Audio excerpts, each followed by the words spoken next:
Well, the situation in Singapore has been improving as well. There are 108 cases here, but 78 have fully recovered. 2 more cases were reported on Monday night.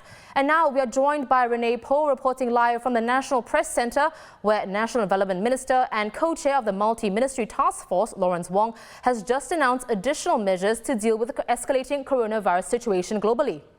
Because we know that the temperature scanners alone are not sufficient, so we will now also look out for people with respiratory symptoms, identify them, and request that they take a swab test in order to test whether they are positive for the virus. So those are additional precautions that we are taking, both in terms of travel as well as the checks at our borders. Minister Wong seems to identify just one measure. What else can you tell us about the other measures?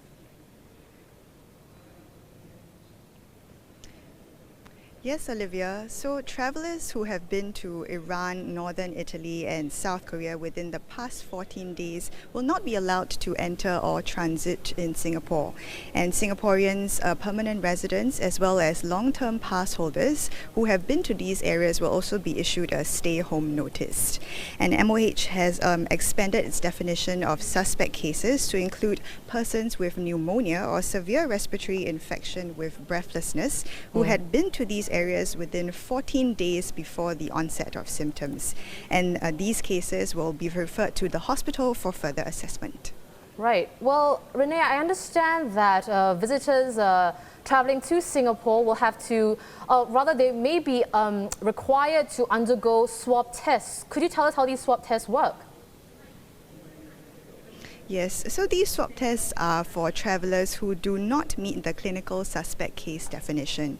So travellers can actually carry on with their journeys immediately after undergoing the test, but they are advised not to mingle. And the test results should take between 3 to 6 hours. And travellers will then be contacted and told their test results, and those who test positive will then be taken to hospital in an ambulance. Right. Well, how about those who don't comply with these swab tests? Are there any penalties for those? Yes, there are. So short-term visitors who refuse to undergo the test will be denied entry. And permanent residents and long-term pass holders who refuse the test can have their passes or privileges revoked or shortened.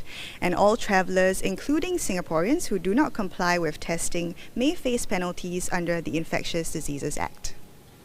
Well, Renee, a final question. We've seen a sharp spike in cases in countries like South Korea and Italy. Do you think border controls are still useful? Yes, so Minister Lawrence Wong, he actually said border controls are still useful because they can identify sources of risk. So then appropriate measures can then be taken to reduce the risk from these infected sources. And this will help to avoid a situation where hospitals will be overwhelmed by a sudden urge of cases.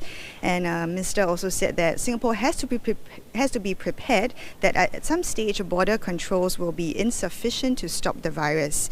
And in this case, Singapore could be exposed to multiple waves of infection with undetected cases going round. But he also cautioned and reminded everyone that in this current situation to take extra precautions and play a part in upholding good personal hygiene. Right. Thank you so much, Renee. That was multimedia journalist Renee Poh reporting live from the National Press Centre.